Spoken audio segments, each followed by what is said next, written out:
Uh, volume. Good afternoon and a heartfelt welcome to all distinguished guests, respected faculty members and dear participants. We are delighted to commence first session of theme 2, that is the future ready faculty and leadership in teacher education. यह विषय वर्तमान शैक्षिक परिवर्तनों और वैश्विक चुनौतियों के संदर्भ में अत्यंत प्रासंगिक है. Before we formally begin the session, let me first take the privilege of introducing our esteemed chairperson for this session, Professor Pawan Kumar Sharma, who is presently a Pro Vice Chancellor and Senior Professor at Central University of Haryana. Professor Sharma के पास 29 वर्षों का शिक्षण अनुभव व 34 वर्षों का शोध अनुभव है. सर वेस्लेयन यूनिवर्सिटी अमेरिका में फुल ब्राइट स्कॉलर इन रेजिडेंस रह चुके हैं तथा अंतर्राष्ट्रीय स्तर पर महत्वपूर्ण शोध सहयोग से जुड़े रहे हैं. उन्हें श्रीनिवास रामानुजन जन शती स्वर्ण पदक तथा chemical research society of India का कांस्य पदक जैसे प्रतिष्ठित सम्मानों से अलंकृत किया गया है. वे हरियाणा के प्रथम वैज्ञानिक हैं जिन्होंने भारतीय अंटार्कटिका वैज्ञानिक अभियान में सहभागिता की. 156 अंतर्राष्ट्रीय शोध पत्र, अनेक पेटेंट और उच्च शोध सूचकांकों के साथ वे उत्कृष्टता के प्रतीक हैं. सर, हम आपका हृदय से स्वागत करते हैं. कृपया मंचासीन होकर सत्र की शोभा बढ़ाएं. Now it is also my proud privilege to introduce present session's keynote speaker, Professor Pankaj Arora, presently the chairperson of the National Council for Teacher Education under the Ministry of Education, Government of India. Professor Arora लगभग 3 दशकों के तक university of Delhi में शिक्षा के professor रहे हैं तथा डीन फैकल्टी और एजुकेशन एवं डीन स्टूडेंट्स वेलफेयर जैसे महत्वपूर्ण पदों पर कार्य कर चुके हैं. Sir national institute of open schooling के अध्यक्ष भी रह चुके हैं. वह 9 पुस्तकों के लेखक व 25 से अधिक शोध पत्र प्रकाशित कर चुके हैं तथा उनके अनेक शोधार्थियों का सफल मार्गदर्शन किया है. राष्ट्रीय शिक्षा नीति 2020 के क्रियान्वयन एवं विमर्श में इनकी महत्वपूर्ण भूमिका रही है. सर, आपसे निवेदन है कि कृपया मंच पर पधार कर आसन ग्रहण करें. अब मैं श्री भवानी निकेतन महिला पीजी महाविद्यालय की डॉक्टर मीना राठौर को आमंत्रित करती हूँ कि वे आकर सत्र के माननीय अध्यक्ष प्रोफेसर पवन कुमार शर्मा एवं मुख्य वक्ता प्रोफेसर पंकज अरोड़ा जी का सम्मान करें.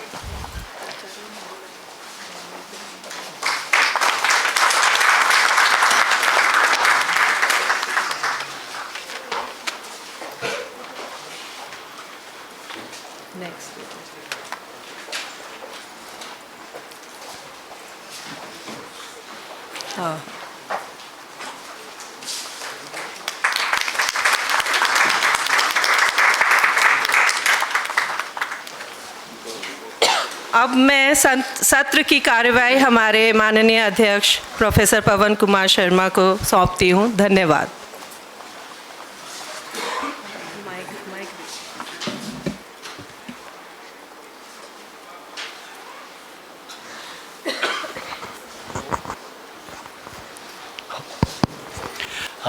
धन्यवाद. मुझे लगता है कि ये जो NSIL के जो सत्र हैं ये एक मोर लाइक वर्कशॉप सेशन में है रादर देन कि वक्तव्य की तरह. तो इसका एक जनरल फॉर्मेट सिंपल ये है कि जो फर्स्ट कीनोट एड्रेस है that will cover the whole sphere. उस सारा जो इस थीम है उसका एक तरह से उस सबको टच करेंगे. Can leave some questions open to you कि आप उसके बारे में सोचिए. और उसके बाद जो 3 सत्र हैं उसमें आप जो अपनी जिज्ञासाएं हैं उनको वहाँ लेकर जाएंगे. सो मुझे लगता है कि इसमें हम कोई किसी तरह की किसी फॉर्मेलिटी में पड़े बिना I will invite professor Pankaj Arora ji जो कि अपने बीज वक्तव्य के लिए professor Pankaj Arora please. Hello,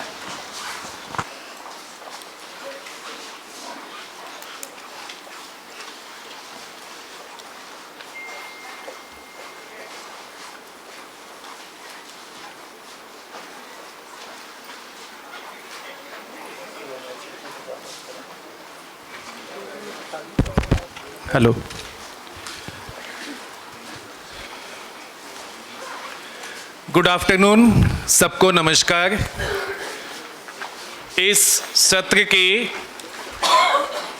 माननीय अध्यक्ष प्रोफेसर पवन कुमार शर्मा जी, इस सत्र के कोऑर्डिनेटर प्रोफेसर सुरेंद्र शर्मा जी, इस सत्र की मॉडरेटर डॉक्टर विनोद कुमारी जी, इस ऑडिटोरियम में present respected honourable vice chancellors, deans, principals, HODs, teacher educators, policy leaders and distinguished delegates, आप सबको पुनः मेरी नमस्ते।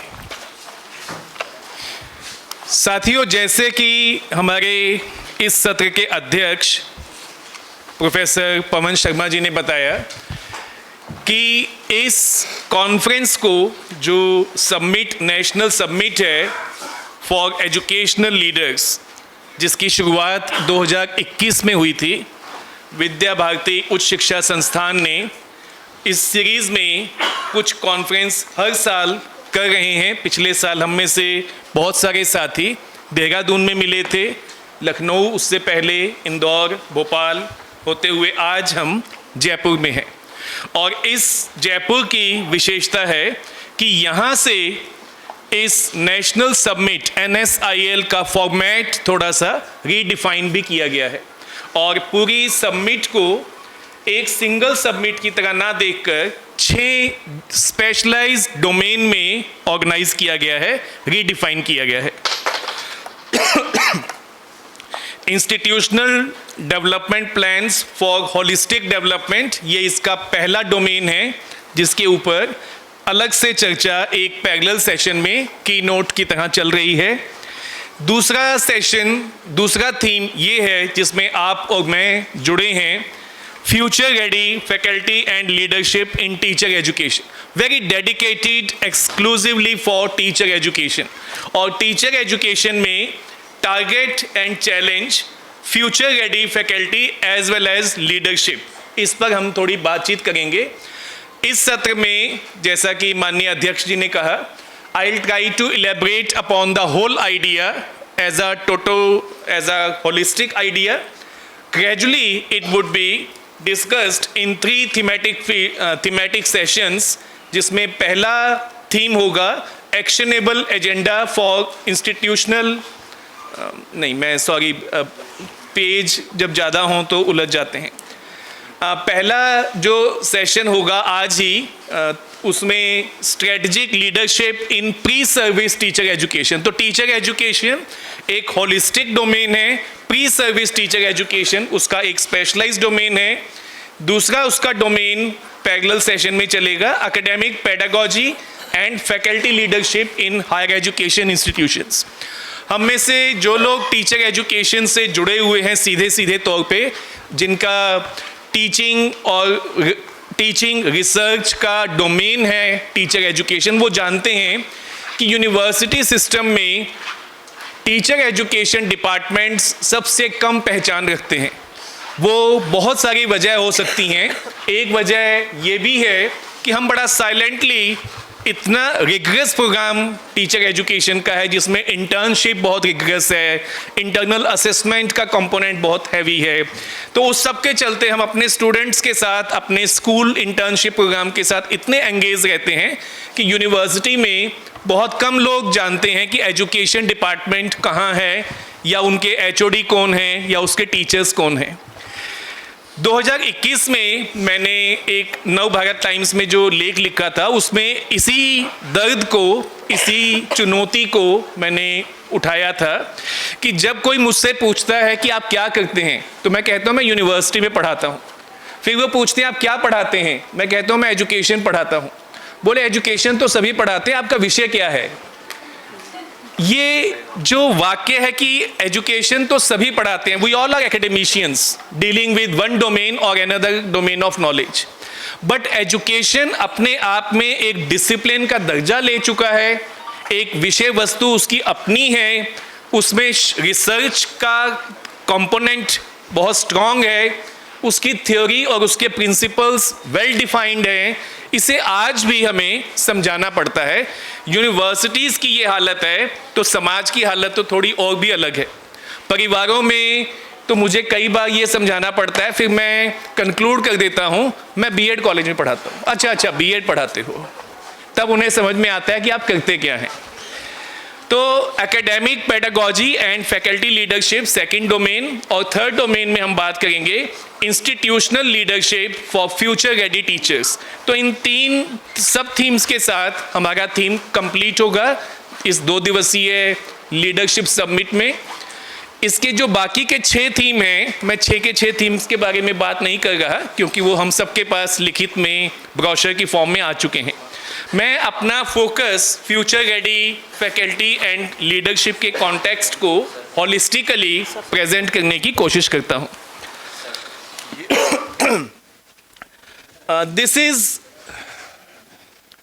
This is a true privilege to address this distinguished gathering in this auditorium at National Summit for Institutional Leader 2026 on the prestigious theme that goes very close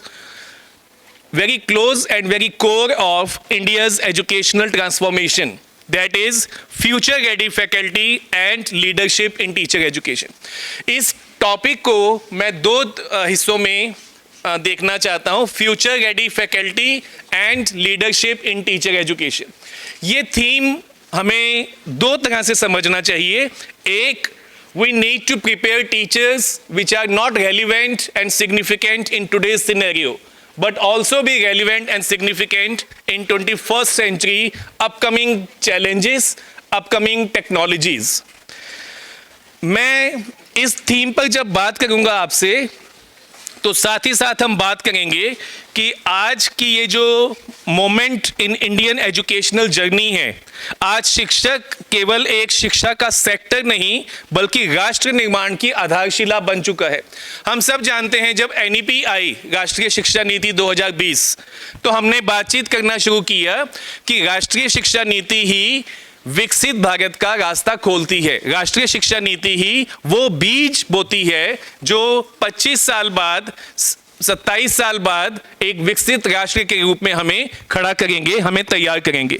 और हमने इसमें देखा कि राष्ट्रीय शिक्षा नीति बहुत स्ट्रांगली, बहुत ब्यूटीफुली, बहुत बैलेंस तरीके से हमारी Indian tradition, Indian knowledge system, Indian ethos, Indian value system की बात करती है, हमारे पांव जमीन पर रखना चाहती है और हमारा मस्तिष्क हवा में खुले विचारों के साथ, ओपननेस के साथ 21वीं सेंचुरी के challenges, whether those are because of technology और बिकॉज ऑफ इकोनॉमी, उनकी बात करती है। तो दोनों के बीच का एक बहुत सुंदर बैलेंस इस राष्ट्रीय शिक्षा नीति ने हमें दिया।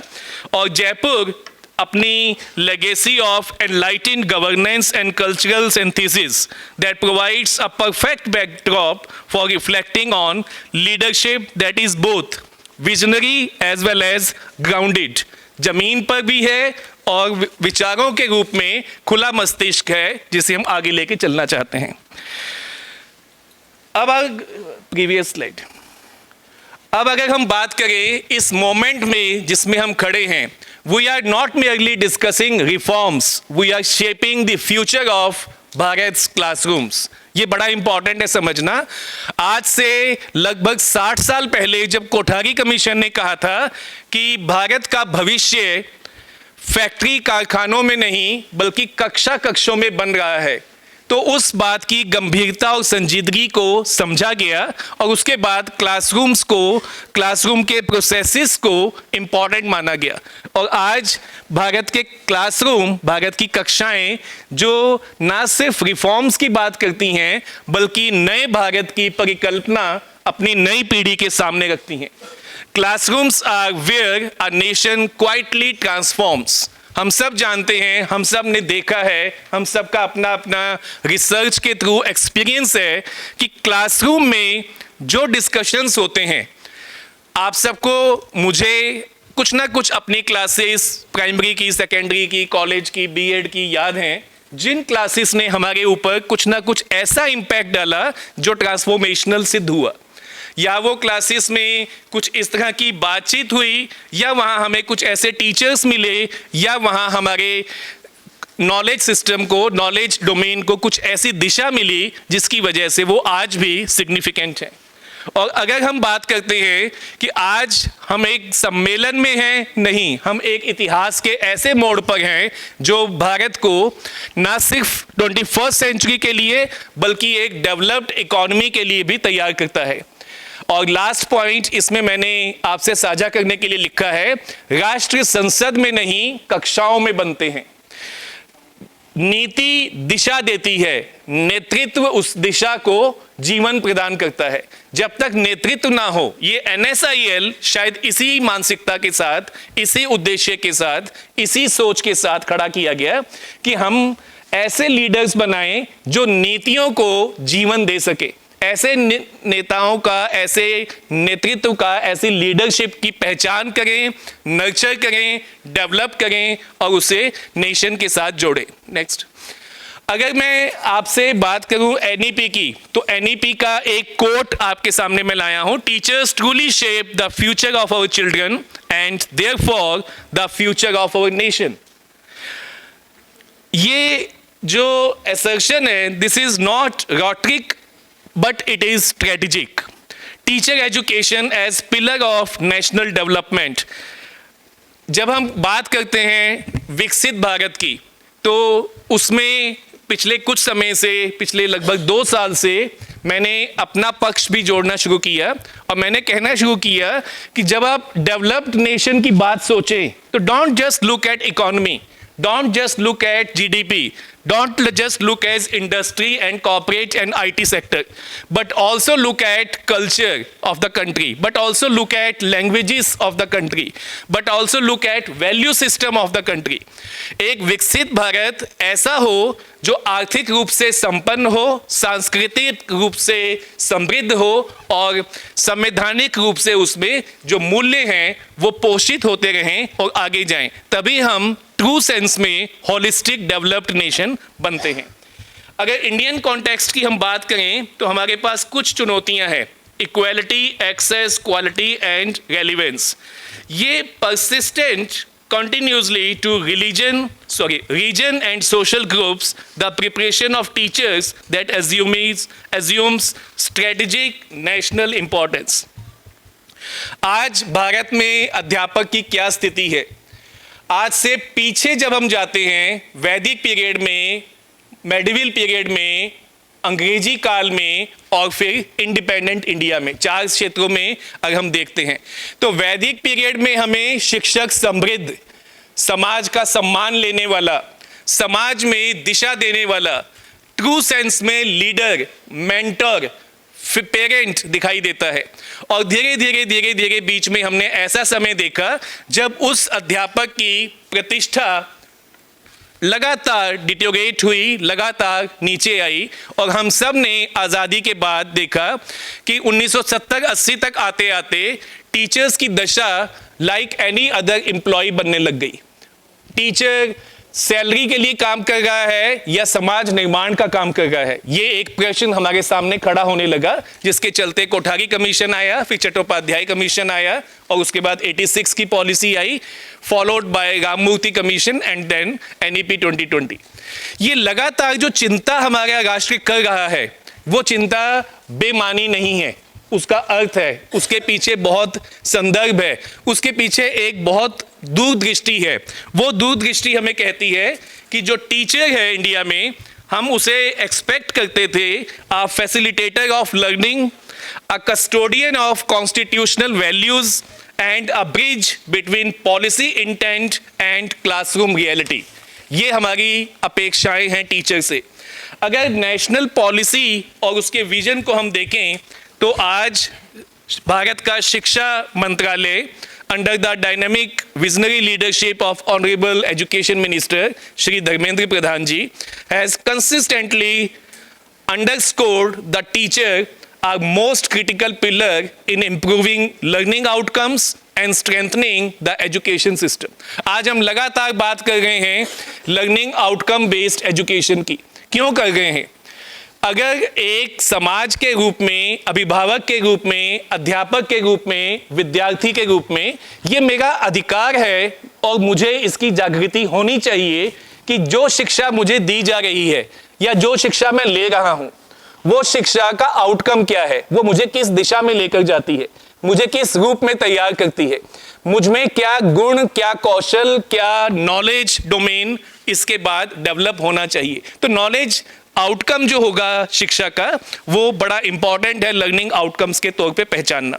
और NEP 2020 articulates this vision with exceptional clarity when it states teachers truly shape the future of our children and therefore future of the nation। जो शिक्षा नीति कहती है कि शिक्षा बच्चों का भविष्य तय करती है और बच्चों के भविष्य के रूप में उस रास्ते से देश का भविष्य तय करती है।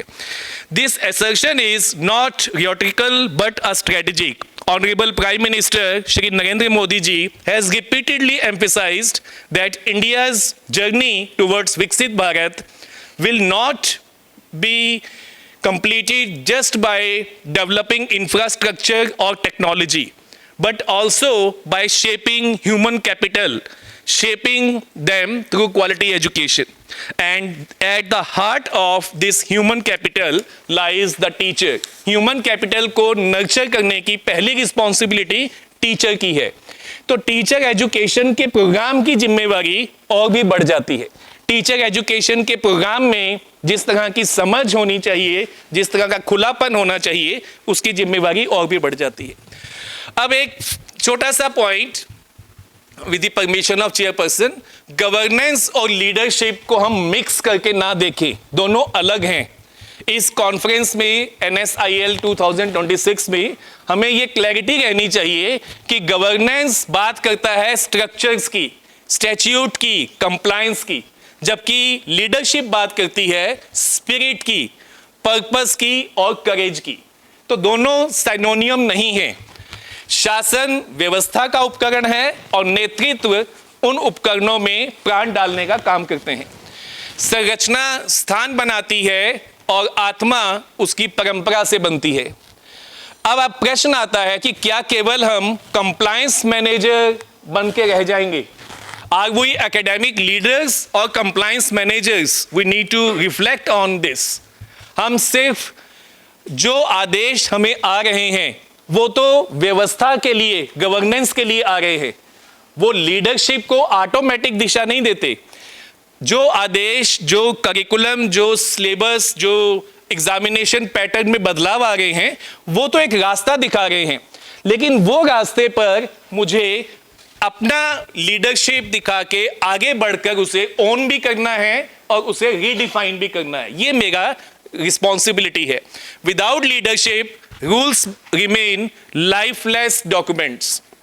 The difference between a system that functions and one that inspires. Leadership inspires and system functions. Are we merely following regulations or creating values for the educational institutions? ये सवाल लीडरशिप में और गवर्नेंस में शायद हमें समझने में मदद करेगा। अगला, अगर हम बात करते हैं एकेडमिक लीडरशिप की, तो हम सब जानते हैं, मैं सिर्फ आपके साथ दोहरा रहा हूं, मुझे पूरा विश्वास है कि इस कक्ष में बैठे हुए all the people are very well not only learned but experienced educators. जब हम बात करते हैं एकेडमिक लीडरशिप की तो उसमें सबसे पहला मैं मानता हूं compassion, courage and decision making, commitment and communication. मेरे यूनिवर्सिटी ऑफ दिल्ली के honourable vice chancellor professor Yogesh Singh ji ने एक अपने व्याख्यान में इन्हीं पॉइंट्स को एक्सप्लेन करते हुए कहा था कि क्या फ़र्क है हिटलर में और गांधी में। हिटलर के पास करेज और डिसीजन मेकिंग था, हिटलर के पास कमिटमेंट भी था, हिटलर के पास कम्युनिकेशन भी था, फ्यूगर कहा गया उसको। ऐसा नेता जो बात करता है तो लोग उसके इशारे पर कुछ भी करने को तैयार रहते हैं, बट ही लैक्ड कंपैशन। इस वजह से इतिहास उसे एक गुनाहगार के रूप में देखता है। Gandhi ji had courage and decision making, had communication skills, had commitment, added compassion which was over and above, जिसने उन्हें राष्ट्रपिता का दर्जा दिया।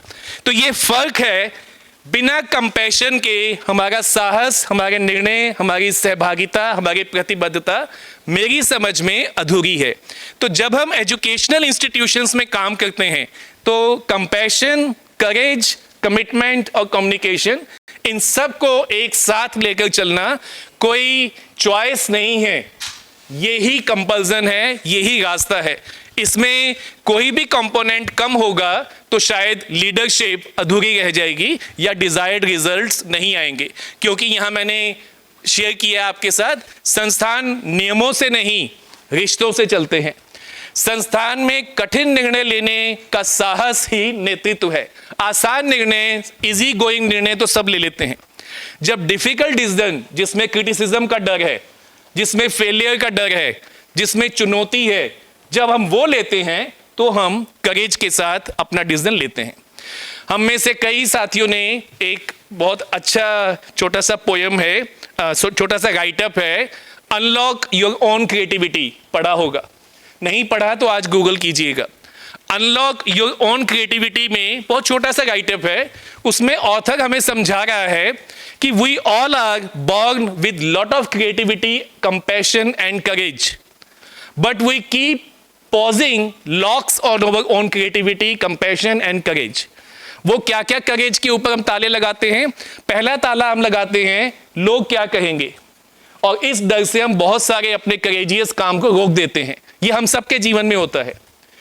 हम सोचते हैं व्हाट इफ आई फेल, अगर मैं कामयाब ना हुआ तो, इस डर से हम करेजियस डिसीजन लेना छोड़ देते हैं, कम कर देते हैं, संभल कर चलना चाहते हैं, सेफ जोन में जाना चाहते हैं।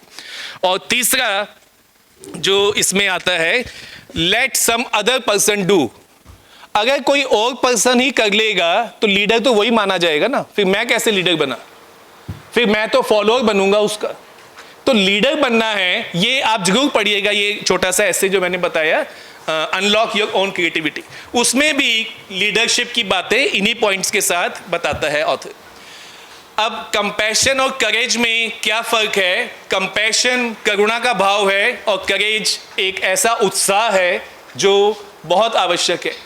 टैगोर ने कहा था, टैगोर को हम सब जानते हैं, टैगोर ने कहा था यदि आप में शिशुत्व समाप्त हो चुका है तो आप अध्यापक बनने योग्य नहीं हैं।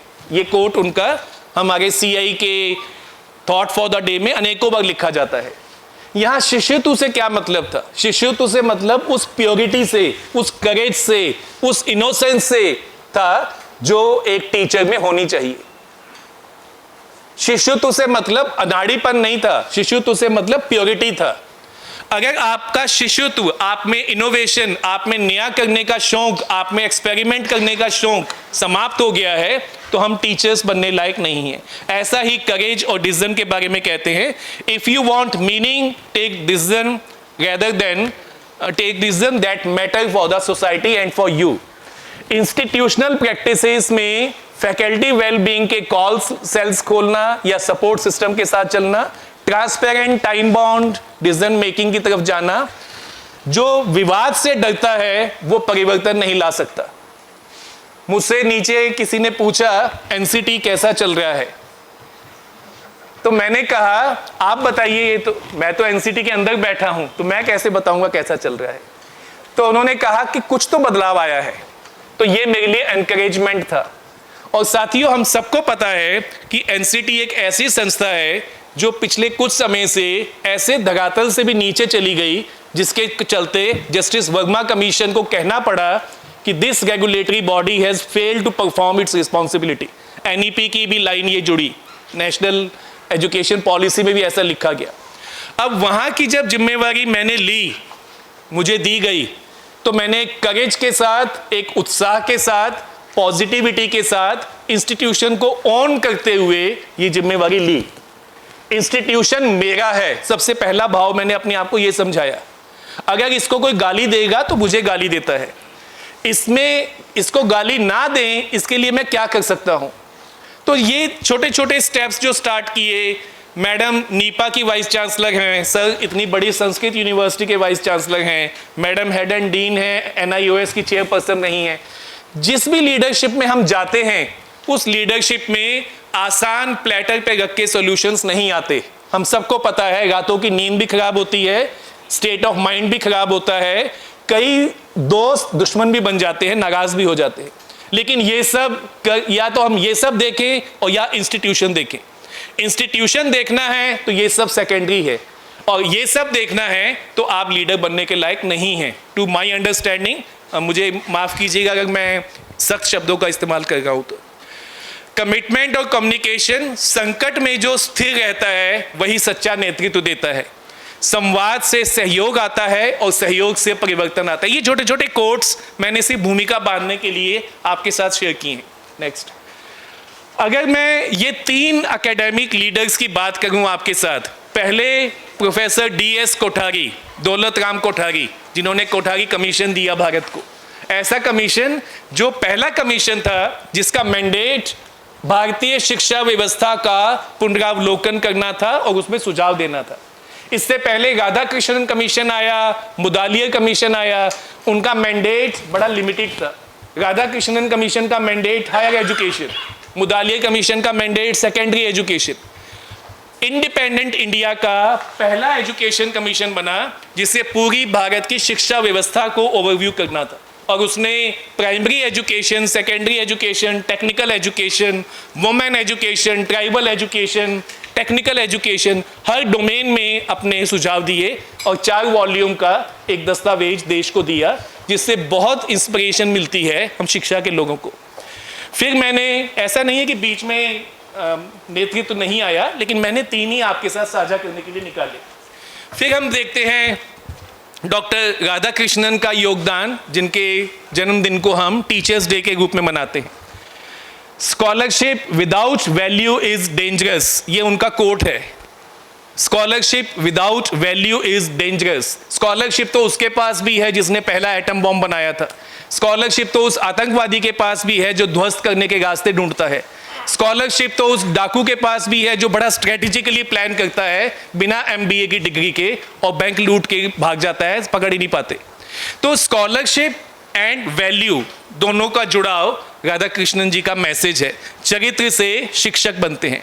और के कस्तूरीरंगन जी, जिन्होंने राष्ट्र को एक नई शिक्षा नीति दी, जिसका मैं संदर्भ बता चुका कि ऐसी शिक्षा नीति जो हिस्ट्री, प्रेजेंट और फ्यूचर तीनों का एक ऐसा सुखद, इतना तालमेल भरा बैलेंस प्रेजेंट करती है कि हम आज के दिन में मुझ जैसे, वंजारी मैडम जैसे लोग ऐसा मानने लगे हैं कि विकसित भारत का रास्ता इसी शिक्षा नीति के रास्ते से ही जुड़ता है। ये अलग नहीं है, ये उसी तरफ लेके जाती है। और क्योंकि हम, जैसा माननीय मुख्यमंत्री जी ने कहा, हमारा देश सबसे बड़ी युवा आबादी वाला देश है। ये युवा को सही मार्गदर्शन देना, स्किल देना, एजुकेशन देना, वैल्यू सिस्टम देना, भाषा देना, भाषा में विश्वास करना और अपना आत्मविश्वास बढ़ाना, ये राष्ट्रीय शिक्षा नीति का मैंडेट है। पॉलिसी का जो विजन है वो हम सब ने पढ़ा है, मैं उसमें नहीं जाऊंगा। उसने बहुत सारे नए नए डायमेंशन दिए। इंस्टीट्यूशनल डिज़ाइन के अंदर करिकुला रीडिज़ाइन करने की फ्लेक्सिबिलिटी दी, क्रेडिट मोबिलिटी का कॉन्सेप्ट दिया, मेंटरशिप आर्किटेक्चर हमें दिया, क्लासरूम में एक्टिव पेडागॉजी का कॉन्सेप्ट दिया, ब्लेंडर लर्निंग, AI का इस्तेमाल, जिसको लेके आज से दिल्ली में एक 5 दिन का नेशनल समिट स्टार्ट हुआ है। हमारे शिक्षा मंत्री अपने अक्सर बातचीत में ये कहते हैं कि AI आप चाहो या ना चाहो आपके जीवन का हिस्सा तो बनता जा रहा है। अब आप उसके साथ कैसे चलेंगे ये आपको तय करना है। आप कब तक उससे बचेंगे ये आपको तय करना है। मैं जब कॉलेज में था तो मिड 80s में, तो उन दिनों कंप्यूटर्स आ गए थे भारत में। तो कंप्यूटर्स आने से हम युवा लोग ABVP से जुड़े हुए जो साथी थे, हम में बड़ी चिंता होती थी कि देश में बेरोजगारी फैल जाएगी, एक एक कंप्यूटर 6-6 लोगों का काम करेगा, ऐसा हम सुनते थे। कंप्यूटर देखे नहीं थे, इस्तेमाल नहीं किया था, सुनते थे, जो चर्चाओं में आता था। और उसके बाद हम लोग उसके विरोध में, उसके अगेंस्ट प्रदर्शन भी करने लगे, जाने लगे। और शायद 2000 में जब मुझे एज अ फैकल्टी कंप्यूटर मिला, तो मैं समझ गया कि इसको सीखे बिना अगला 30 साल का कैरियर मैं कंप्लीट नहीं कर पाऊंगा। I will be outdated. मुझे इस टेक्नोलॉजी को, जिसके साथ कल मेरी क्लासरूम में बच्चे आएंगे जो इससे पढ़ेंगे, समझेंगे, सीखेंगे, इससे प्रेजेंटेशन बनाएंगे, वीडियो बनाएंगे, उनको साथ चलना है। तो I must educate, I must update my self. तो ऐसा टेक्नोलॉजी टाइम के साथ, कल परसों हमारे रेलवे मिनिस्टर अश्वनी जी ने कहा कि शायद AI is 5th industrial revolution. 5th industrial revolution. पहला इंडस्ट्रियल रेवोल्यूशन आया जब मशीनों का इस्तेमाल हुआ, दूसरा इंडस्ट्रियल रेवोल्यूशन आया जब जब इंजन बना, रेल इंजन बना, पहिया बना, तीसरा रेवोल्यूशन आया जब बिजली और पेट्रोल से इंडस्ट्रीज, कारखाने, रेल ट्रांसपोर्टेशन चलने लगा, चौथा रेवोल्यूशन आया जब टेक्नोलॉजी हमारे जीवन का हिस्सा बनी, कंप्यूटर्स हमारे जीवन में आए, और शायद ये 5वीं इंडस्ट्रियल रेवोल्यूशन होगी जो AI के माध्यम से आने वाली है। हमें इसके लिए as leaders in academic world we need to prepare ourself, we need to ready ourself. डरने से, बचने से, रास्ता छोड़ देने से टेक्नोलॉजी अपना रास्ता तो बना ही लेगी, हम शायद उससे नहीं जुड़ पाएंगे, हम शायद पीछे रह जाएंगे। फिर से वही कोट, नीतियां दिशा देती हैं और नेतृत्व उन दिशाओं में गति प्रदान करता है। नेक्स्ट, फ्यूचर रेडी फैकल्टी जो हमारा थीम है आज का, इस कॉन्क्लेव में जो सेकंड थीम रखा गया, not defined by qualifications alone but by the mindset, adaptability and value system. Pedagogical intelligence एक थीम है हमारा, टेक्नोलॉजिकल कॉन्फिडेंस दूसरा थीम है हमारा, और भारतीयता इन नॉलेज तीसरा थीम है हमारा। इन तीनों थीम्स के ऊपर हम इस सदन में आने वाले 3 सेशंस में जो बातचीत करेंगे, सवाल जवाब होंगे, तो मुझे ऐसा लगता है कि ये बहुत अच्छे से सोच समझकर ये 3 थीम रखे गए हैं, क्योंकि टीचर एजुकेशन में पेडागोजिकल इंटेलिजेंस इनएविटेबल है, आप उसको नकार नहीं सकते, वो उसका इंटीग्रल पार्ट है। टेक्नोलॉजिकल कॉन्फिडेंस, मैंने AI की बात की, टेक्नोलॉजी की बात की, तो आज के संदर्भ में टेक्नोलॉजिकल कॉन्फिडेंस के बिना शिक्षा अधूरी है। और भारतीयता इन नॉलेज बहुत इंपॉर्टेंट है। जब तक हम भारतीयता से नहीं जोड़ेंगे, भारतीय भाषाओं से नहीं जोड़ेंगे, भारतीय ज्ञान परंपरा से नहीं जोड़ेंगे, तब तक शायद हम अपने future ready faculty, future ready teachers देश को नहीं दे सकते। नेक्स्ट, ITAP एक ऐसा ट्रांसफॉर्मेटिव प्रोग्राम है जो कोर स्ट्रेंथ की बात करता है। प्रोग्राम स्ट्रक्चर हम सबको मालूम है, पहला देश का डुअल मेजर डिग्री प्रोग्राम है जो टीचर एजुकेशन में इंडिपेंडेंस के बाद पहला प्रोग्राम आया है। इसमें school immersion, mentor model, reflective portion की बात होती है, लोकल इंटीग्रेशन की बात ये प्रोग्राम करता है, और इसमें करिकुलम जो हमें एक फ्रेमवर्क देता है, और हम उस leadership, pre service teacher education का एक सेशन है ना, तो उस संदर्भ में मैंने ये बात की कि हमें ऐसी लीडरशिप चाहिए जो इस करिकुलम को एक करैक्टर में बदल दे। करिकुलम में कमी नहीं है, करिकुलम देश में आज तक बहुत अच्छे से अच्छे करिकुलम आए हैं, अच्छे से अच्छी शिक्षा नीतियां आई हैं, अच्छे से अच्छे प्रारूप आए हैं, लेकिन उसके इम्प्लीमेंटेशन में अगर हमने ढील कर दी तो राष्ट्रीय शिक्षा नीति का भी वही हश्र होगा जो आज से पहले कोठारी कमीशन का, चट्टोपाध्याय कमीशन का या दूसरे डॉक्यूमेंट्स का हमने किया। पॉलिसी केवल क्रेडिट्स की बात नहीं करती, बल्कि कॉन्टेक्स्ट के साथ जोड़कर उन क्रेडिट को अवॉर्ड करने की बात करती है। तो ये प्रोग्राम में लीडरशिप क्यों चाहिए, इस प्रोग्राम में लीडरशिप क्यों चाहिए? एनसीटी से बैठकर जब मैं देखता हूँ और जिस तरह की हमें चिट्ठियाँ आती हैं छोटे छोटे सवालों के ऊपर, इंस्टीट्यूशन में with due respect to all of you, कोई पर्सनल मत लीजिएगा, लेकिन ये कुछ कॉमन क्वेश्चंस हैं जो मेरे पास आते हैं। पेडागॉजी प्रोग्राम का नाम है डुअल मेजर डिग्री, एक लिबरल कंपोनेंट भी है, एक प्रोफेशनल कंपोनेंट भी है। अब उसे कौन पढ़ाएगा? तो उसको पढ़ाने वाले टीचर्स एजुकेशन डिपार्टमेंट के होंगे या दूसरे डिपार्टमेंट्स के होंगे। अब दूसरे डिपार्टमेंट के लोग पढ़ाने से मना करेंगे तो हम कैसे चलेंगे? क्या हम अलग से फैकल्टी अपॉइंट कर ले एजुकेशन डिपार्टमेंट में? तो मैं कहता हूँ कि अगर आपने अलग से फैकल्टी अपॉइंट कर ली तो आपने तो प्रोग्राम को जड़ से ही समाप्त कर दिया, आपने इंटीग्रेशन की संभावना ही समाप्त कर दी। प्रोग्राम स्टैंड अलोन इंस्टीट्यूशन से निकालकर मल्टी डिसिप्लिनरी इंस्टीट्यूशन में हमें रीप्लांट करना है। थोड़ा सा टाइम, थोड़ी सी स्ट्रगल, थोड़ा सा फर्टाइल लैंड तैयार करने में समय तो लगेगा। हमें इसी कमरे में ऐसे कुछ एकेडमिक लीडर, हर्षद भाई पटेल जैसे, जिनके मैं गांधी धाम में देख कर आया कि किस तरह से आईटैप को इन्होंने दिशा दी है, किस तरह से आईआईटी ने इन्होंने आईटैप को स्टार्ट किया था। मैं सिर्फ ये कहना चाहता हूं कि कुछ करेजियस डिसीजन ये प्रोग्राम डिमांड करता है, और प्री सर्विस में लीडरशिप वहीं रिफ्लेक्ट होती है, whether we are dean, whether we are principal, और वी आर एचओडी, और वी आर टीचर इंचार्ज। अगर वहाँ करेज के साथ, अगर मेरे बीएड में आईटैप में 100 बच्चे हैं, उनमें से 12 बच्चों ने ज्योग्राफी ऑप्ट किया है, 18 बच्चों ने पॉलिटिकल साइंस ऑप्ट किया है, 13 बच्चों ने हिस्ट्री ऑप्ट किया है, कुछ ने हिंदी ऑप्ट किया है, कुछ ने इंग्लिश ऑप्ट किया है। तो अगर ये थोड़े थोड़े बच्चे BA Hindi, BA history, BA English की क्लास के विद्यार्थियों के साथ जाके बैठेंगे, उनकी क्लासेस अटेंड करेंगे, तभी तो उनमें संवाद होगा, तभी तो उनमें इंटरेक्शन होगा, तभी तो पेडागॉजी और कंटेंट अलग अलग ना रह के इंटीग्रेट होंगे, तभी तो कंटेंट और कंटेंट अलग चलता है, वो कैंपस है, पेडागॉजी इधर चलती है, ये कैंपस है। तो फिर तो हमने माइंड सेट में ही बना लिया, उसको एक्सेप्ट ही नहीं किया। तो जब तक इंटीग्रेशन की बात हम माइंड सेट में नहीं लाएंगे, तब तक वहाँ सक्सेस होने की संभावना नहीं है। और यहीं साथियों आपकी लीडरशिप की आवश्यकता है प्री सर्विस प्रोग्राम्स के कॉन्टेक्स्ट में। नेक्स्ट, अगर हम लगातार आईटैप को देखें तो ये तो प्रोग्राम बढ़ता जा रहा है। आईटैप 2030 तक premier program of teacher education होगा, ऐसा राष्ट्रीय शिक्षा नीति ने कहा, मैंने नहीं कहा। राष्ट्रीय शिक्षा नीति ने कहा 2030 तक आते आते it will be premier program of teacher education. बाकी के प्रोग्राम रह सकते हैं, लेकिन लीडिंग प्रोग्राम आईटैप होगा।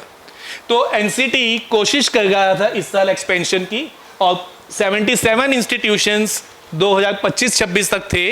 इस साल 2023 संस्थानों को हम मान्यता दे चुके हैं। अभी मान्यता का प्रोसेस चल रहा है जो लगभग 1 महीना और चलेगा।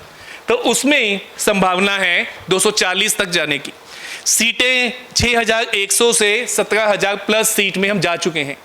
एप्लीकेंट्स का नंबर शुरू हुआ था 12000 से, फिर आया 24000 पे, फिर आया 54000। पिछले साल 54000 एप्लीकेंट थे अगेंस्ट 6100 सीट्स। तो इससे आप समझिए कि magnitude of this program is expanding. Program तो बढ़ रहा है आगे। मैं उसमें अपनी भूमिका निभा रहा हूँ, नहीं निभा रहा हूँ, ये मुझे सोचना है, मुझे तय करना है। Aspiring teachers are encourage to apply NCET का एग्ज़ाम। एनसीटी ने कोशिश किया हम उसको और प्रीपोन करें ताकि सेकंड या थर्ड चॉइस के तौर पे बच्चे आईटैप में ना आए। तो इस साल हमारा विंडो ऑलरेडी खुल चुका है एनटीए के माध्यम से। एप्लीकेशंस इनवाइटेड हो चुके हैं और 17 अप्रैल को इसका एग्ज़ाम भी हम कर लेंगे ताकि समय पे उसका रिजल्ट आए और समय पर उसके एडमिशन्स हों और फर्स्ट चॉइस के तौर पे बच्चे आईटैप के साथ जुड़े। अब इसमें future ready faculty and leadership के इस प्रोग्राम में, इस NSIL में जो 3 सेशन हैं, strategic leadership in pre service, academic, pedagogical and faculty leadership and institutional leadership for future ready teachers, इन 3 की हम बात करेंगे। अब इन 3 के बारे में थोड़ा सा बात करके मैं अपनी बात समाप्त करूंगा।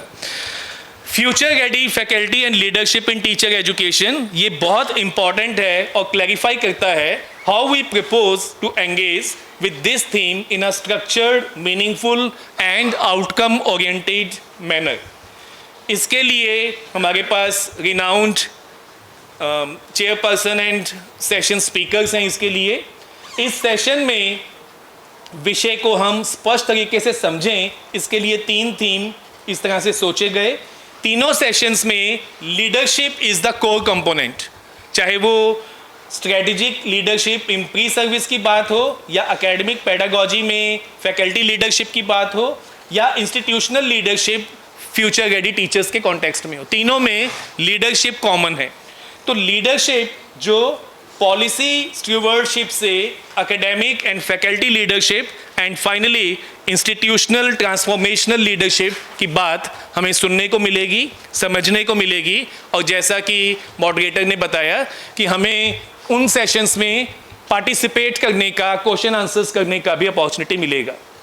ये स्ट्रक्चर इसलिए बनाया गया, इस 3 सेशंस को हमने इसलिए प्लान किया कि एनईपी में NSIL में एनईपी की बात तो होगी ही।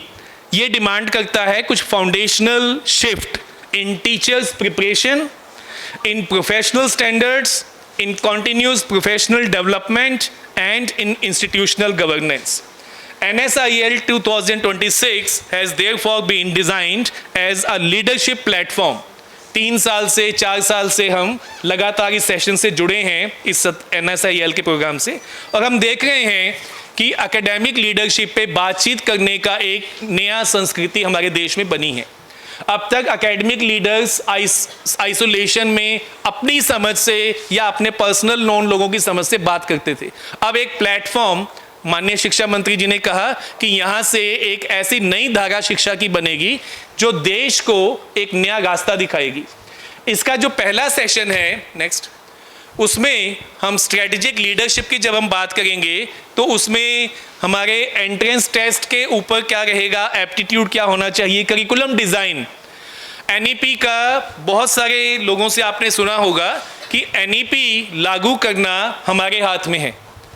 शायद 70% एनईपी ऐसी है जो इंस्टीट्यूशनल लेवल पे लागू हो जानी चाहिए थी। ना तो उसके लिए यूजीसी का रेगुलेशन चाहिए था, ना उसके लिए भारत सरकार का कोई नोटिफिकेशन चाहिए था, ना उसके लिए एनईपी को स्टीयरिंग कमेटी से हमें कुछ चाहिए था। यूनिवर्सिटीज़ में एनईपी लागू करने के लिए जो नया करिकुलम बनना है, क्रेडिट फ्रेमवर्क बनना है, ट्रांसफर पॉलिसी बननी है, मल्टीपल एंट्री एग्जिट के ऑप्शंस बनने हैं, एकेडमिक बैंक ऑफ क्रेडिट की बातचीत होनी है। इसके लिए हम क्या वेट कर रहे हैं? क्या आज भी राजस्थान जैसे एक प्रबुद्ध राज्य में, जहां देश के विद्वान जन बैठे हुए हैं, हमें करिकुलम डिज़ाइन के लिए दिशा निर्देश चाहिए? एक तरफ हम बात करते हैं एटॉनमी की और दूसरी तरफ हमारी डिपेंडेंस इतनी है। मैं एक छोटा सा उदाहरण देना चाहता हूं। यूजीसी के पास, एनसीटी के पास, एआईसीटी के पास जिस तरह की चिट्ठियां आती हैं क्लैरिफिकेशंस के लिए, वाकई ही तकलीफ होती है ये देखकर कि ये रूटीन मर्रा के बजट, उसका एलोकेशन, टीचर्स का वर्कलोड, इसके बाहर जाके जब भी कोई काम करना हो, we look up to regulatory bodies, we look up to national leadership. Why can't we decide it in our own context? Can't we decide it at our national institutional level? अगर इंस्टीट्यूशनल एटॉनमी हम इस तरह surrender करेंगे तो NEP का ये भाव है कि इंस्टीट्यूशन ग्रेडेड एटॉनमी की तरफ जाएंगे, शायद उसको हम समय से पहले ही कॉम्प्रोमाइज़ कर देंगे। तो एकेडमिक लीडरशिप, एप्टीट्यूड डेवलप करने में, करिकुलम डिज़ाइन करने में और स्कूल यूनिवर्सिटी पार्टनरशिप्स को ढूंढने में, इंटर्नशिप के लिए हो, इंडस्ट्री के लिए हो या टेक्नोलॉजी के लिए हो। नेक्स्ट सेकंड सेशन हम बात करने वाले हैं academic, pedagogical and faculty leadership की, जो हायर एजुकेशन इंस्टीट्यूशंस में चाहिए। इसमें 4 पिलर्स प्रोफेशनल ग्रोथ का हिस्सा बनते हैं: academic leaders, mentors, researchers and reflective practitioners. I may not be a good researcher, but I am very effective teacher in my classroom situation. I may not be very good teacher, but I am very good researcher. मेरे नाम 6 patent हैं, मेरे नाम country में international publications मेरे credit में हैं। तो हर इंडिविजुअल का अपना एक स्पेशलाइज्ड डोमेन है, उसकी प्रोफेशनल ग्रोथ के रास्ते हैं, उन्हें पहचानना, गाइड करना, set strategic vision for that and promote innovation in my own institution, supporting development, sharing knowledge and inspiring growth. investigate problems for researchers, generate new knowledge and advance discovery. Researcher कभी wait नहीं करता कि मुझे कहीं से funding मिलेगी तब ये काम होगा। वो वेट नहीं करता कि जब तक ICSSR मोहर नहीं लगा देगा मेरी रिसर्च अधूरी रह जाएगी। इनोवेशन हम सब अपने अपने प्रैक्टिस टीचिंग से मेरा मीनिंग अपने अपने टीचिंग एक्सपीरियंस के साथ साथ कई इनोवेशंस करते हैं। मुझे अच्छे से याद है जब मैंने CI में as a pedagogy of political science expert join किया था, तो शुरू के 8-10 साल मैं सरोज मैडम से, अग्रवाल साहब से चर्चा करता था जो अचीवमेंट टेस्ट है वो कैसा होना चाहिए, क्यों हम इसी को फॉलो करें। ब्रेन जो ब्लूम टेक्सोनॉमी है, ब्लूम टेक्सोनॉमी का जो स्ट्रक्चर है, क्या हम उस स्ट्रक्चर को छेड़छाड़ नहीं कर सकते? क्या वो इतना सैंक्रोसेंट है? क्या हम डेवलपमेंट साइकोलॉजी के साथ लर्नर को एक नया स्कोप नहीं ढूंढ सकते? क्या हम लेसन प्लानिंग का एक नया स्ट्रक्चर नहीं बना सकते? Why we need to develop 7 pages lesson plan for each class, जिसमें मेरा स्टूडेंट जाना ही नहीं चाहता, और अब तो वो जाएगा खुशी से क्योंकि AI उसको बना के देगा लेसन प्लान, जो शायद हम पकड़ भी नहीं पाएंगे कि ये AI से बन के आया है या उसने खुद बनाया है। एसिमिलेशन है या नहीं है, लेकिन वो डॉक्यूमेंट तो प्रोड्यूस कर देगा हमारे सामने। तो ऐसे में रिफ्लेक्टिव प्रैक्टिशनर, हम जब अपना काम करें तो रिफ्लेक्ट करें what good I did, what I did, where I need improvement and innovation. तो ये कुछ 4 पिलर्स हैं जो एकेडमिक, पेडागोजिकल और फैकल्टी लीडरशिप में रोल प्ले करेंगे। इनकी डिटेलिंग कंसर्न सेशन में एक्सपर्ट से हम सुनेंगे और उसमें फिर हम सवाल जवाब के साथ अपने आप को एनरिच करेंगे। तीसरा session, institutional leadership for future ready teachers, shaping the horizon of technology, inclusion and global citizenship. इस सेशन में we will look towards the future classroom and future society. We will deliberate on key pillars of modern educational leadership, techno-pedagogical leadership. Technology अलग नहीं है, मेरी pedagogy का हिस्सा बन सकती है।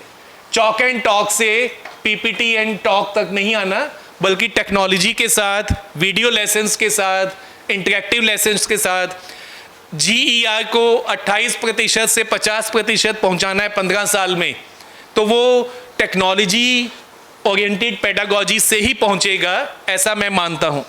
Inclusive education leadership is core. हम एक ऐसी कंट्री में हैं जहां हर तरह की डाइवर्सिटी है, लिंग्विस्टिक, सोशल, रिलीजियस, रीजनल, और जो चैलेंजेस हैं, लर्निंग चैलेंजेस हैं, साइकोलॉजी के, सोशियोलॉजी के, वो अलग चैलेंज हैं। तो इंक्लूसिव लीडरशिप और skill and experiential integration is very important. Skill के साथ हम एक ऐसी अपने देश में युवा शक्ति का इस्तेमाल कर सकेंगे जो 2047 में, जो मैंने शुरू में कहा कि विकसित भारत सिर्फ डेवलप्ड इकोनॉमी नहीं है। Developed economy, sociology, inclusion, broad perspective, value system और साथ साथ टेक्नोलॉजी ओरिएंटेड इनोवेशन, इन सब का मिला जुला स्वरूप इसकी तरफ हमें लेके जाएगा। अब लास्ट में मुझे जो समय दिया गया था, आई एम ग्लैड कि मैं शायद समय पर पूरा कर पाऊंगा अपनी बात। 5 लीडरशिप इम्पेरेटिव्स हैं। Build people, not just infrastructure, ये हमारे ऑनरेबल प्राइम मिनिस्टर ने भी एक एड्रेस में कहा है। सेलिब्रेट टीचर्स, सेलिब्रेट टीचर्स तब होगा जब हम अपनी क्लासरूम में, अपने इंस्टीट्यूशन में, स्कूल में, कॉलेज में सिर्फ सैलरी बाबू की तरह नहीं जाएंगे, बल्कि हम ह्यूमंस को डील करते हैं। ह्यूमन हमारी क्लासरूम में बैठा हुआ है और हर ह्यूमन, बालिया साहब सुरेंद्र जी से अलग सोचते हैं, सुरेंद्र जी मैडम से अलग सोचते हैं, मैडम अपने साथी, हर एक का एक यूनिक स्टाइल ऑफ लर्निंग है, हर एक का एक यूनिक स्टाइल, स्ट्रक्चर है, पर्सनैलिटी है। उस डिफरेंसेस को रिस्पेक्ट करते हुए मैं अपनी क्लासरूम क्यों नहीं आगे लेके जा सकता। Creating trust and ecosystem, again honourable chief minister ने बात की कि हमें एक ऐसा इकोसिस्टम कंट्री में लाना है जो विश्वास दे, एक ऐसा इकोसिस्टम जो सिर्फ डाउट ना दे, एप्रीहेंशंस ना दे, बल्कि कॉन्फिडेंस दे। Moving from compliance to contribution, मैंने एक वर्ड यूज किया, we are not compliance managers, कि सरकारी आदेश आएगा तो उसका पालन कर दूंगा, यही मेरा काम है। नो, अगर ऐसा कर पा रहे हैं तो ऐसा तो पिछले 70 साल से 80 साल से हो ही रहा था। अगर हमने कुछ नया नहीं किया तो मेरा इंस्टीट्यूशन वहीं खड़ा रहेगा जहां वो खड़ा था जब मैंने ज्वाइन किया था। तो अगर उसको आगे बढ़ाना है तो मुझे कंप्लायंस मैनेजर से कंट्रीब्यूटर बनना पड़ेगा। Lead from with the moral courage, नैतिक नेतृत्व बहुत इंपॉर्टेंट है, उसके बिना लीडरशिप शायद अधूरी है, 50% है। नेक्स्ट, अब अगर हम विकसित भारत 2047 की बात सोचें तो classroom excellence, institutional culture and leadership की फाउंडेशन, इन 3 बातों पर विकसित भारत हमारे सामने आने वाला है। इसका आउटकम क्या है? प्रेरक कक्षाएं ही राष्ट्र निर्माण करती हैं। हम सबके जीवन में कम से कम 4-5 टीचर्स ऐसे आए हैं जिन्होंने हमें प्रेरणा दी है। ज़्यादा भी आए होंगे लेकिन 4-5 तो कम से कम आए हैं। उन्हीं की बदौलत हम शायद आज इस कक्ष में बैठने लायक बने, मैं यहाँ से बोलने लायक बना, हम पार्टिसिपेट करने लायक बने। वो 4-5 टीचर्स छोटा सा नंबर था, but they left a lasting impact on our personality, on our thinking, on our knowledge, on our cognitive development. Medium क्या होगा इसका डेवलप भारत का? संस्कृति, ना कि सिर्फ रैंकिंग। कल्चर जो होगा इंस्टीट्यूशंस का वो प्रायोरिटी में आना चाहिए। सिर्फ रैंकिंग से हम इंस्टीट्यूशन के कल्चर को कॉम्प्रोमाइज़ करके अगर आगे जाएंगे तो शायद हम इंस्टीट्यूशन के साथ या आने वाली पीढ़ी के साथ जस्टिस नहीं करेंगे। और इसकी foundation integrity, courage and compassion से आती है, कम्युनिकेशन से आती है। विकसित भारत का रास्ता कक्षाओं से होकर गुजरता है। ये कोठारी कमीशन ने 60 साल पहले भी समझाया था, आज भी ये उतना ही रेलिवेंट है, आज भी हम इसके ऊपर उतनी ही बात कर सकते हैं। और इसमें अगर लीडरशिप मंत्रा की अगर हम बात करते हैं तो building institutions where teachers feel respected. Teachers और नॉन टीचर्स में थोड़ा सा डिफरेंस, हालांकि ह्यूमन डिग्निटी, ह्यूमन वैल्यू सबके लिए एक जैसी है, लेकिन टीचर क्योंकि कुछ बार ख़त्म कर रहा हूँ सर, मुझे पता लग गया चेयरमैन साहब ने देख लिया। कई बार हम अपने टीचर को फ्रीडम नहीं देते और बिना फ्रीडम दिए टीचर एक्सपेरिमेंट नहीं कर सकता, इनोवेशन नहीं कर सकता, फिर वो सिलेबस, वो भी कंप्लायंस मैनेजर की तरह काम करने लग जाता है। तो टीचर्स को थोड़ा रिस्पेक्ट मिलना, स्टूडेंट इंस्पायर्ड फील करें मेरे इंस्टीट्यूशन के अंदर, आइडियाज़ वेलकम किए जाएं और वैल्यूज़ जीवित रहें, वैल्यू के साथ जिया जाए संस्थानों में। मूल्यों का सृजन केवल नीतियों का पालन नहीं है, परंपरा के निर्माण के लिए हमें केवल संस्थान चलाने नहीं है, फ्यूचरिस्टिक बनाने हैं। और भविष्य का निर्माण अब हम करने का यही समय है, सही समय है, हमारे ऑनरेबल प्राइम मिनिस्टर कहते हैं, क्योंकि बहुत समय के बाद इतना जागृत, इतनी बड़ी युवा पॉपुलेशन के साथ विश्व की सबसे बड़ी इकॉनमी बनने की तरफ हम चल रहे हैं। ऐसा समय मेरे जीवन काल में दोबारा आएगा मुझे नहीं मालूम, लेकिन मेरी आने वाली पीढ़ियों के लिए जो रास्ता मैं आज खोलूँगा शायद वो मुझे भी संतोष देगा और आने वाली पीढ़ियों को भी एक नया रास्ता देगा। मैं अपनी बात कलाम साहब के इस कोट के साथ ख़त्म करना चाहता हूँ। The problem should not become the captain of a leader, rather the leader should become the captain of the problems, defeat the problems and succeed। ये कलाम साहब ने कहा नहीं, उन्होंने जी कर दिखाया। उन्होंने उनके लाइफ में केरला से, आप उनके बचपन से छोटी छोटी किस्से निकालते हैं तो बहुत सारे ऐसे बातें मिलती हैं जो इस कोट को सिद्ध करती हैं कि उन्होंने इसे ना सिर्फ कहा, प्रीच नहीं किया, जी कर दिखाया, हमारे सामने उदाहरण बन के गए। नेक्स्ट, ये national summit of institutional leaders true sense में इंस्टीट्यूशनल लीडर्स को एक नया रास्ता दिखाएगी। आने वाले 3 सेशंस में हम अलग अलग सब थीम्स के अंडर इस पे बात करेंगे, समझेंगे और इस 2 दिन की कार्यशाला से, 2 दिन की सबमिट से हम कुछ ना कुछ, कम से कम 2 प्रण ऐसे अपने संस्थान के लिए लेकर जाएंगे जिसे हम लागू करने की पूरी कोशिश करेंगे। तभी ऐसी सबमिट कामयाब होती हैं, तभी ऐसी सबमिट सक्सेसफुल होती हैं। Thank you very much.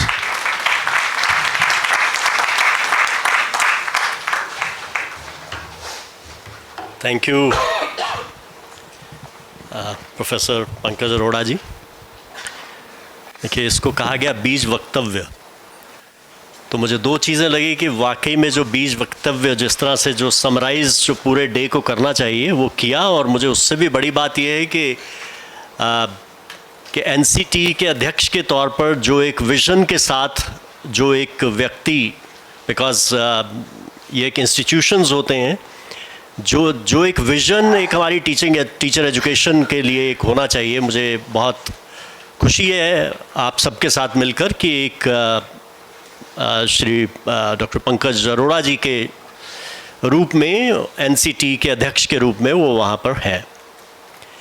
मुझे लगता है इन्होंने जो कहा, जो हम एक भारतीय ज्ञान परंपरा में हम कहते हैं समग्र दृष्टि, तो मुझे लगता है कि इनकी समग्र दृष्टि के बाद एक मुझ जैसे एक रसायन शास्त्र के विद्यार्थी को मुझे लगता है कहने के लिए कुछ विशेष है नहीं। लेकिन फिर भी कहते हैं समटाइम्स जो एक फेंस सिटर है, it can gives you a bird's eye view which you miss when you are inside. तो जैसा इन्होंने कहा, बेसिकली पंकज अरोड़ा जी ने कहा, अगर मैं उसे समराइज करूं तो मैं ये कह सकता हूं कि आज इस NSIL में अगर एक पूरा थीम एक टीचर एजुकेशन को लेकर है, तो दैट सिंपली टेल्स अस कि हम सिर्फ एक नीति, एक जस्ट एक NEP या एक किसी भी एक नीति भी के ऊपर कार्यक्रम नहीं कर रहे हैं, हम उसके ऊपर चर्चा करने के लिए इकट्ठे नहीं हुए हैं, बल्कि हम उस चिंतन के लिए इकट्ठे हुए हैं जो भारत के भविष्य की आत्मा है। सो अगर मैं कहूं कि हम एक भारत के भविष्य की आत्मा पर चिंतन करने के लिए एकत्रित हुए हैं, तो इसमें कोई अतिशयोक्ति नहीं होगी। और मुझे खुशी है कि ये जो इस सत्र का जो संचालन हुआ वो भी उसी तरह से हुआ। बीज वक्तव्य इतना मैं कहता हूँ कि बाइंडिंग था कि there was a pin drop silence. So बहुत अच्छी बातें कही गई और बहुत अच्छी बातें नीति में भी हैं, लेकिन मुझे लगता है कि इसके साथ साथ it is a time when we should take a pause and ask some very uncomfortable questions. कुछ बहुत अनकंफर्टेबल क्वेश्चंस जब तक हम नहीं पूछेंगे तब तक हम सिर्फ एक वक्तव्य और उसके बाद की चर्चा तक सीमित रह जाएंगे। उनमें से कुछ प्रश्न बड़े एक सहजता से, मैं उतनी सहजता से अपनी बात नहीं कह पाता, पंकज अरोड़ा जी ने कहे कि ऐसे ऐसे उदाहरण, ऐसे ऐसे एग्जाम्पल आते हैं, ऐसी ऐसी चीज़ें पूछी जाती हैं जो लगता है कि ये तो एक उस लेवल पर हो जाना चाहिए। उसका एक मूल कारण ये है कि जब हम एक चलता है कि ट्रेडिशन में पड़े हुए हैं तो कहते हैं अच्छा अब क्या करें, ये 4 प्रश्न आ गए, मेरी सीनियर फैकल्टी ने ये कह दिया मैं तो ये सवा क्लास नहीं लूँगी, मैं ये कक्षा नहीं लूँगा, तो क्या करें? बोले एनसीटी को भेज दो, जवाब आएगा। जब तक जवाब नहीं है तो स्टेटस को है। देखिए, ये स्टेटस को आपके इंस्टीट्यूशन का नहीं है, ये स्टेटस क्यों, चाहे वो 0.01% है या 0.1% है, ये पूरे भारत के लिए वो स्टेटस को होता है। सो जब भी हम ये सोचें कि हमारे जो हमारे सामने एक प्रश्न है उसका जवाब क्या सिर्फ एनसीटी ही देगी या हम बैठकर उसका हम निदान कर सकते हैं, तो मुझे लगता है कि बहुत सारी बातें हम उससे अपने आप उसका निदान कर सकते हैं। दूसरी बात जो इन्होंने कही उससे मैं पूरी तरह सहमत हूँ, बिकॉज मैं एक बड़े विश्वविद्यालय का हिस्सा रहा हूँ, कि हम कहते हैं कि जो एक टीचर एजुकेशन विभाग है वो एक अलग थलग सा एक विभाग दिखता था या दिखता है।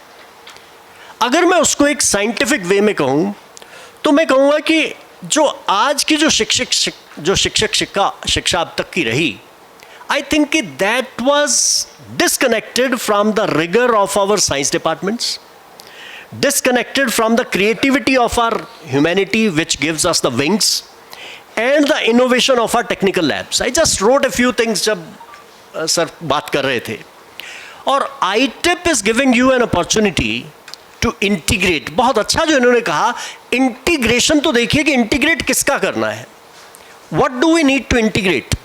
So we need to integrate, यूं कहिए कि भारत की जो एक बौद्धिक विरासत है, जो भारत की बौद्धिक विरासत और वैश्विक भविष्य का एकीकरण, ये इंटीग्रेशन हमें इसमें करनी है, ना कि पुराने सिलेबस को फाड़कर उसको डिफरेंट तरह से करना. I said we need to ask uncomfortable questions and without that it will not be complete. So that means when we talk about leaders, so ये जो अब आप जो लीडर्स हैं यहाँ पे, and leader doesn't mean only a director, leader doesn't mean only a vice chancellor. Every academician, every teacher is a leader. Only the class, the audience for the leader can be different. सो जो आप सब जो leaders हैं वो इस आधुनिक युग की आचार्य परंपरा के संरक्षक हैं. जब तक आप वो रोल अपने ऊपर नहीं लेंगे, बाकी सब चीज़ें ये किताबी रहेंगी. अब हम कहते हैं हमारा नालंदा तक्षशिला की हमेशा बात करते हैं, वो क्यों महान थे? क्या वो किसी एक विषय में बहुत अच्छी शिक्षा देते थे?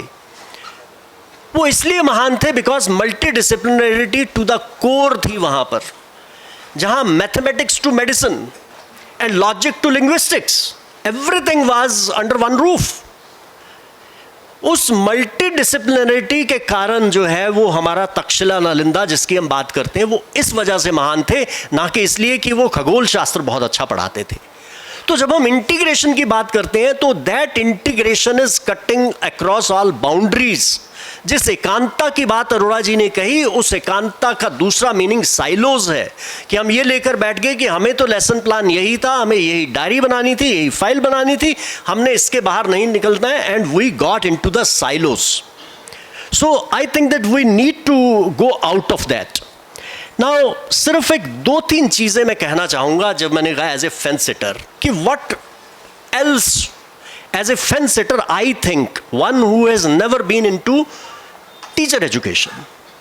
मैं ये कहता हूं कि पहली चीज तो ये है कि I think that it is time when we should, Arora ji, we should experiment some things जो हमने मान लीजिए नीतियों में कभी शायद ना लिखी गई, हो सकता लिखी गई हूं, मेरा जो समझ है वो बहुत छोटी है.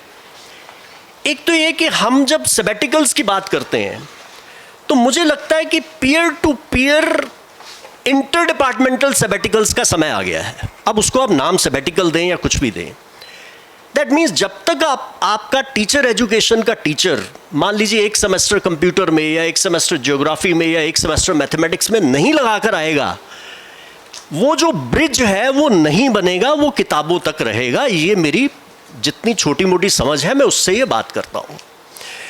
दूसरा ये है कि हम बहुत बार देखते हैं कि कुछ, अभी अरोड़ा जी ने एक बात कही जिससे कुछ से आधे पार्ट से मैं सहमत नहीं हूँ, आधे पार्ट से बहुत सहमत हूँ.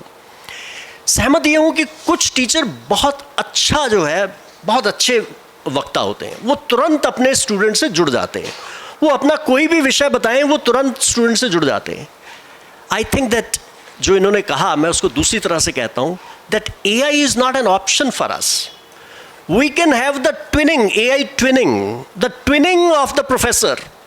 कि उस प्रोफेसर की जितने कंटेंट है, जितनी उसकी क्लासेस हैं, those should be available 24/7. Student can go through it and then go to the regular teacher and ask for the questions, the queries, whatever it has. Third एक जो है, जो मुझे लगता है जो हेल्प कर सकती है टीचर एजुकेशन में, क्या है कि हम बच्चों को स्कूल्स में भेजते हैं और फिर उनका एक टीचर डिपार्टमेंट में बैठा है जो कहता है अच्छा क्या करके आए, लेसन प्लान क्या था, ये क्या था. मुझे लगता है we need to learn from the clinical residency model. तो हमें इसकी बजाय, जैसे मेडिकल में 1 साल का क्लिनिकल रेजिडेंसी है कि रेजिडेंट्स के तौर पर वो बिल्कुल रियल फील्ड में रहते हैं, हॉस्पिटल में रहते हैं, तो हमारे लिए ये जो लैब्स हैं, टीचर एजुकेशन के लिए जो लैब्स हैं, वो लैब्स स्कूल क्लस्टर्स हैं. सो अगर हम उस तरह के किसी एक क्लिनिकल रेजिडेंसी मॉडल की बात करें जहां वो रिजल्ट ओरिएंटेड काम कर सकें, ना कि सिर्फ कि वो पढ़ाए वहाँ से फीडबैक ले ली, I think that may be a game changer. और भारतीय ज्ञान परंपरा पे आपने कहा, I think that we should have small projects कि हम लोकल प्रॉब्लम्स को कैसे सॉल्व करके उसको लोकल करिकुलम में हम इंक्लूड कर सकते हैं. और जब हम करिकुलम की बात करते हैं तो curriculum simply it doesn't mean it is only just only 20 seconds. जब आप करिकुलम रिवाइज करें तो आई think that think about aligning those with SDGs also, sustainable development goals, AI मैं फिर एक बार कहता हूँ, या हम फेंस पे बैठे रह सकते हैं या हम AI को अडॉप्ट कर सकते हैं। 2007 में मैंने एक कॉन्फ्रेंस अटेंड की थी डेनमार्क में, जिसका नाम था फ्यूचर ऑफ इंडस्ट्रियल रेवोल्यूशन। उसमें वो सिर्फ ये कह रहा था वो व्यक्ति 2007 में कि अपने आप को उन आर्ट्स और उन हॉबीज़ में प्रिपेयर करो। इमेजिन करिए कि एक ऐसा समय आएगा जल्दी ही जब आपके सबके पास मनी तो होगा खाने के लिए, रहने के लिए, लेकिन काम नहीं होगा। अब उस वक्त मुझे लगता था कि ये क्या बात कर रहा है, लेकिन आप देखिए स्विट्ज़रलैंड ऑलरेडी वो रेफरेंडम करा चुका है कि हम सबको एक समान, इतना कम से कम इतनी सैलरी सबको देंगे, घर बैठे बिठाए देंगे, लेकिन काम की गारंटी नहीं है। And they said no, we do not want free money, so we would be we need work. So in the end I'll only summarize by saying, हम सब कहते हैं कि भारत विश्व गुरु या विश्व मित्र की आसन पर पुनः आसीन होगा, लेकिन अगर उसे पुनः आसीन हमें कराना है तो उसका रास्ता futuristic and future ready teacher education and leadership के बिना it will B grinding and winding. And remember the last thing, our students are more future ready right now than our faculty. So our faculty has to be much more future ready than the students. Thank you very much, and excuse me if I say something which doesn't resonate.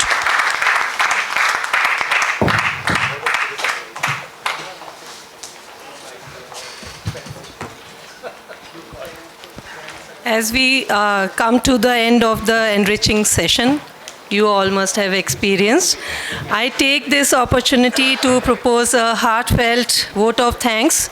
First and foremost, I express our deepest gratitude to our esteemed chairperson, Professor Pawan Kumar Sharma sir. Sir के प्रेरणादायी मार्गदर्शन और विचारोत्तेजक उद्बोधन ने हम सभी को नई दिशा और ऊर्जा प्रदान की है. I also extend sincere thanks to all distinguished keynote speaker, Professor Pankaj Arora sir, जिन्होंने अपने बहुमूल्य विचारों और अनुभवों से हमें समृद्ध किया. My appreciation goes to all the vice chancellors, coordinators, supervisors and volunteers and delegates whose active involvement made this session meaningful and successful. With gratitude to everyone present here, I formally conclude today's session. Thank you all. You all are cordially invited to join us for lunch now. Please note, lunch for the Vice Chancellors, Directors and Resource Person is scheduled in the hall, and rest of the delegates will proceed for lunch in the lawn which is arranged outside the area. Then the second session will resume at 3 p.m. in the same conference hall under the same theme. Please enjoy your lunch, and we look forward to welcoming you back for the afternoon session. One more important announcement, registration के regarding है, जो जिनका registration inauguration से पहले नहीं हो पाया है, वे registration desk open है, वे registration desk पे जाकर अपना registration पहले करवाएं lunch करने से पहले. Then enjoy your lunch. Thank you.